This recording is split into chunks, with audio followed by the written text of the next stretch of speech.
Olá pessoal, tudo bem com vocês? Professor Rafael Gama, de Geografia, e neste vídeo eu quero conversar sobre 4 temas. O primeiro deles, os chamados Objetivos do Milênio. Depois, ODS, que é uma sigla para Objetivos do Desenvolvimento Sustentável.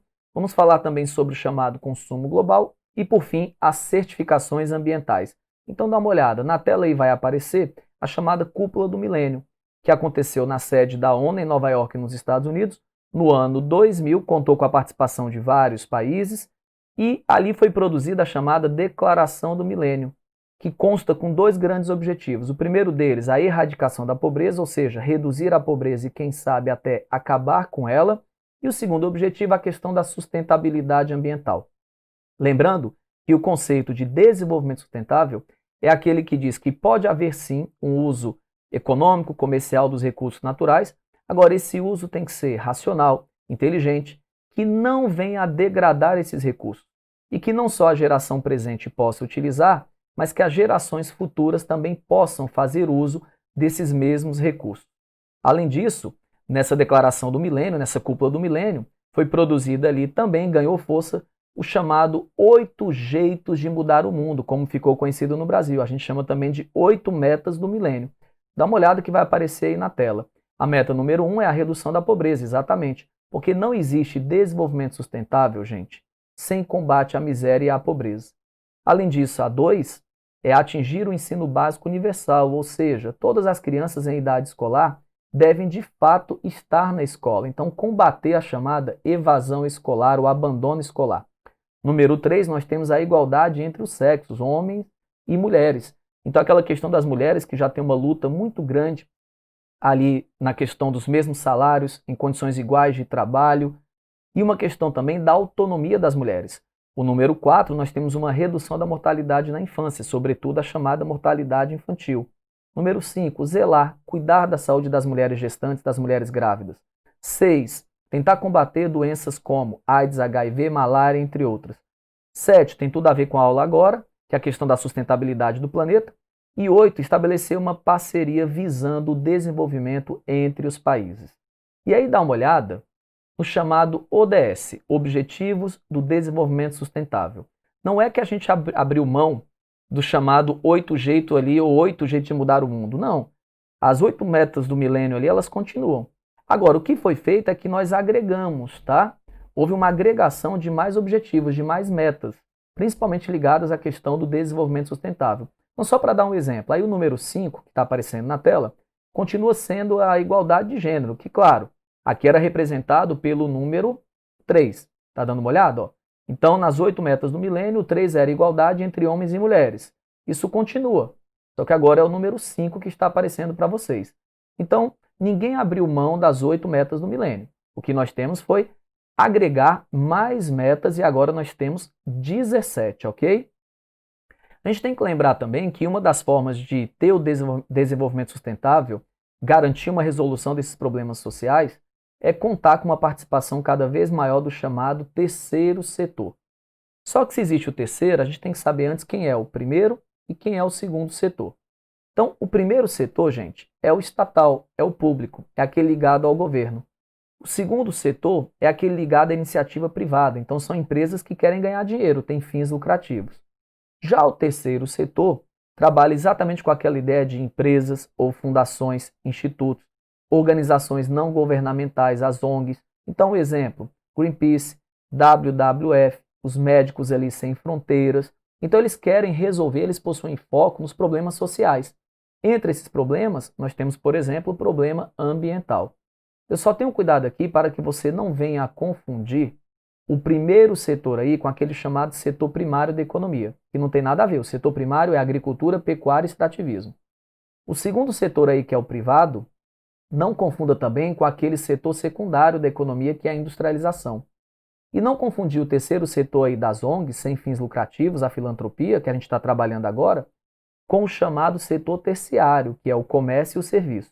Então, resumindo, primeiro setor, segundo setor e terceiro setor não tem nada a ver com aqueles setores da economia, no caso, setor primário, setor secundário e setor terciário. Então, fica a dica.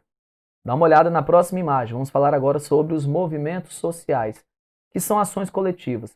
Grupos de pessoas, grupos de movimentos que podem se unir com o objetivo de realizar mudanças sociais, pressionar governos, pressionar empresas, para que possam garantir ali a chamada responsabilidade social e ambiental. Então, a luta pelos direitos humanos, o combate à fome, o combate à degradação ambiental são exemplos de causas, de objetivos desses movimentos sociais. Lembrando também outros exemplos de movimentos sociais. O primeiro deles, os movimentos anti-globalização. Como assim anti-globalização? Bom, para esses movimentos, eles acreditam que a globalização econômica beneficia muito as grandes empresas transnacionais ou os países mais ricos, e muitas vezes também a população mais rica. Então eles acreditam que a globalização econômica possa gerar um aumento da desigualdade ou das desigualdades sociais entre as pessoas e das desigualdades internacionais, ou seja, entre os países. Por isso essa luta contra essa globalização econômica da forma como ela ocorre. Temos também aí movimentos que lutam pela democracia.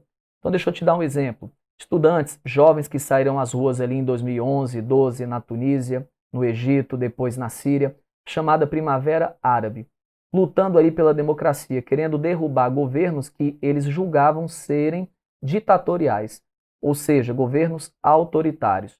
Temos também movimentos anticonsumistas, que dizem que, olha, você pode consumir agora. O problema é o consumismo, que é o consumo em exagero, muitas vezes sem necessidade, e também aquela ideia de consumir de empresas que possam estar degradando o meio ambiente, ou com trabalho análogo à escravidão ou algo do tipo.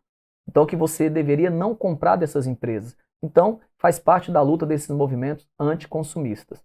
Temos também os próprios movimentos ambientalistas, que nós já falamos aqui, e temos aí movimentos em defesa dos direitos humanos, da diversidade cultural e das minorias étnicas. Então, movimentos que lutam ali pelo povo cigano, pelos povos indígenas, seus direitos ali de viverem nas florestas, nos seus habitats convencionais, no seu modo de vida convencional, tradicional, tá? E aí são exemplos. Temos agora a questão do consumo global, então, e das certificações ambientais. Lembrando, gente, que hoje algumas empresas estão correndo atrás de conseguirem esses selos que atestam que elas estão produzindo com base em uma responsabilidade social e ambiental. Muitas vezes, hoje, determinados mercados fazem pressões. A Europa faz muito isso. Ela vira e diz assim, olha, eu não vou comprar carne de um produtor brasileiro se ele não tiver um selo que ateste que ele está criando esses bois, por exemplo, na Amazônia, mas sem degradar a floresta. Então, muitos fazendeiros estão correndo atrás de serem sustentáveis realmente para garantir que sua carne possa ter uma participação grande no mercado mundial. Então, vários mercados hoje fazem esse tipo de exigência, ok? Então, assim, a forma de consumo é considerada sustentável quando as empresas, por exemplo, utilizam menos recursos naturais na sua produção, utilizam fontes de energias mais limpas, então elas podem receber selos e certificados se conseguirem realizar isso. E aí eu quero demonstrar dois exemplos aí de certificações. O primeiro, a chamada certificação orgânica. Então é aquela certificação, aquele selo que você chega, por exemplo, no supermercado e tem lá uma banana com o selo produto orgânico. Então ali você tem um teste, você tem uma prova de que aquela banana ali foi produzida sem agrotóxicos, sem produtos químicos. Então seria uma certificação orgânica. E uma certificação florestal é essa que eu falei há pouco. Então, por exemplo, eu posso ter uma empresa que retira madeira da floresta amazônica e produz móveis. Agora, essa madeira, ela possui um chamado manejo sustentável, que não vem a degradar a floresta. E, ao mesmo tempo, essa empresa tem toda uma responsabilidade ambiental e social com os povos que vivem ali próximos a essa área de extração e tudo mais. Então, são formas de você garantir essas certificações. Lembrando que o mercado, sobretudo o europeu, vem querendo cada vez mais esse tipo de selo e de certificado. Ok? Então, gente, eu espero que vocês tenham entendido tudo. Valeu, forte abraço e até o próximo vídeo.